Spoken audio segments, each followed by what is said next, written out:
All right, like we started by saying that yes, a majority of all these cancers that we're talking about can be sort of stopped at a very, at that very early stage, or not really at very early stage, but can be stopped, can be prevented for that particular matter. But then let's cross a beat or jump to the other side when, of course, the diagnosis has already been done, like I said earlier on.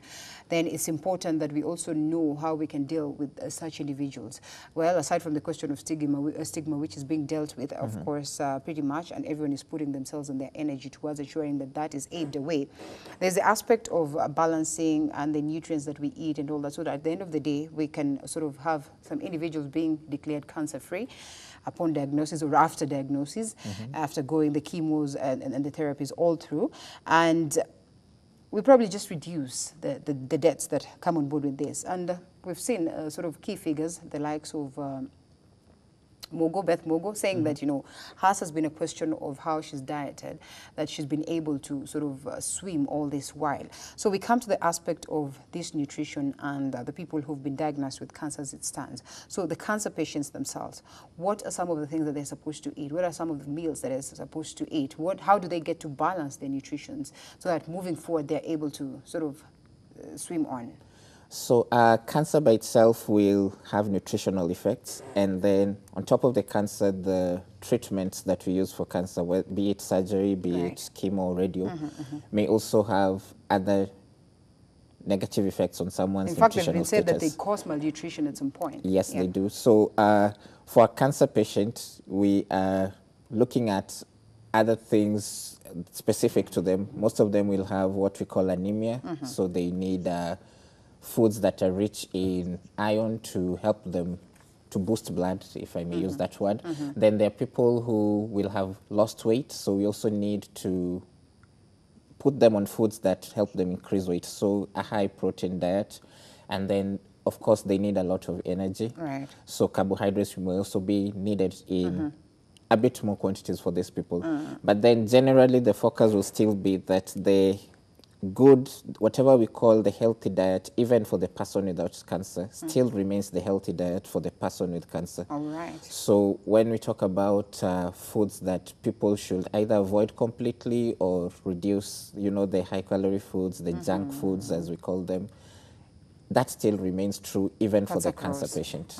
Yeah. All right, there you go. And one of the people asking right here, which I think sometimes when questions come on board, we cannot run away from them. Apart from chemotherapy, radiation, yes, nutrition itself, I mean, are there other ways that one can sort of, like go to or maybe sort of invest on that would help them deal with the question of cancer? In terms of treatment? In terms of treatment, yes. So again, cancer is a broad term for many types of illnesses. There are different types of cancers. So each type of cancer has a specific treatment, and then also dependent on the stage of the cancer.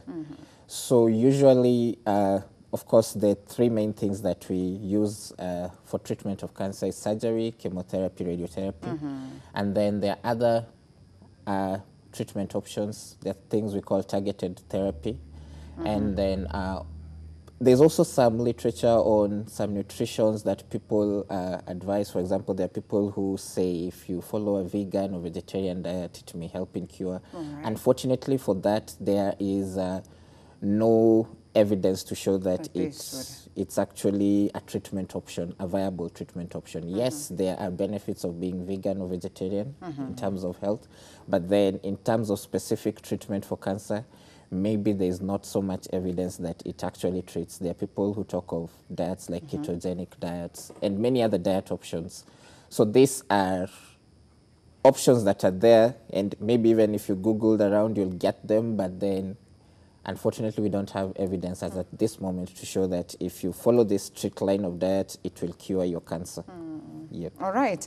Speaking of which, before we even get to that particular point, still also going through what Winnie had set up. And yes, as always, the importance and the essence of screening is pretty much important. But not many of us sort of have access to this, in as much as maybe the government is trying so much to set up centers where people can go for screening. I mean, then need then to understand at what point does it get to that level where, you know, you can go and the first time you're being diagnosed, you're being told that you're on stage 4.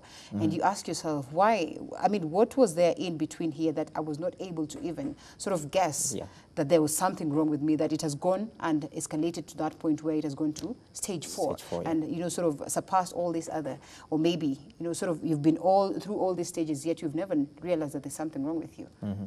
So again, the thing is, for cancers, just as I said, there are multiple types of cancers. Yes. And the difficulty in diagnosis at times is that some cancers mimic some common illnesses. Okay. So you may find someone who comes to the Bliss clinic where I work and they've come with, let's say they're saying they have some pain in their tummy.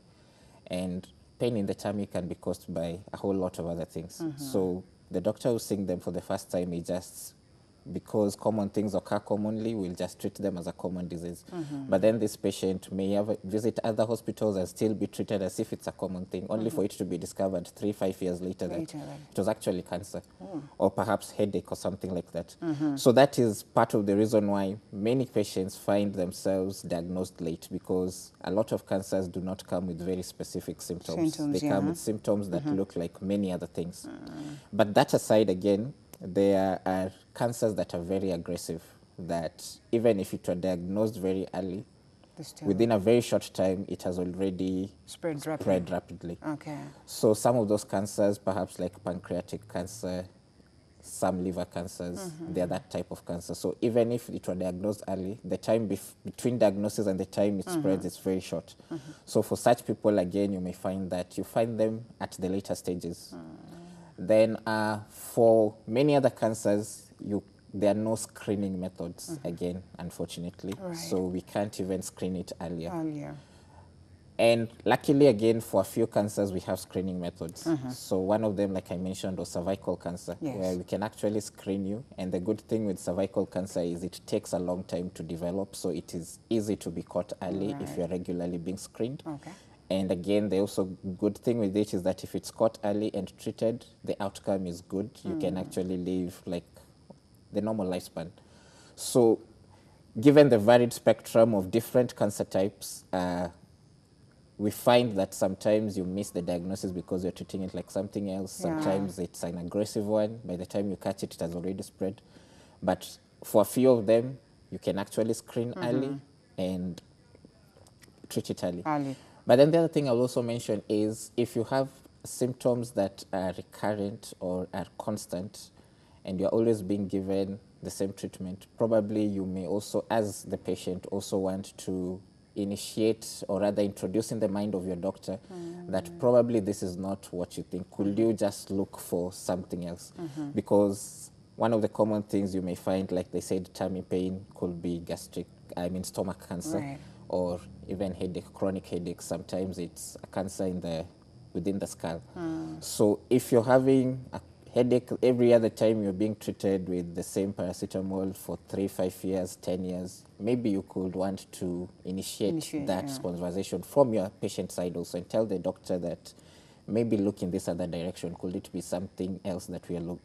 And sometimes, yes, as the doctor, I don't have the benefit of all the knowledge. Sometimes it comes from the patient. When the patient suggests something, I actually listen to my patient and say, because they're the ones who have their body 24/7, so they know when something is actually not right. It's about time. It's maybe we should also take them seriously.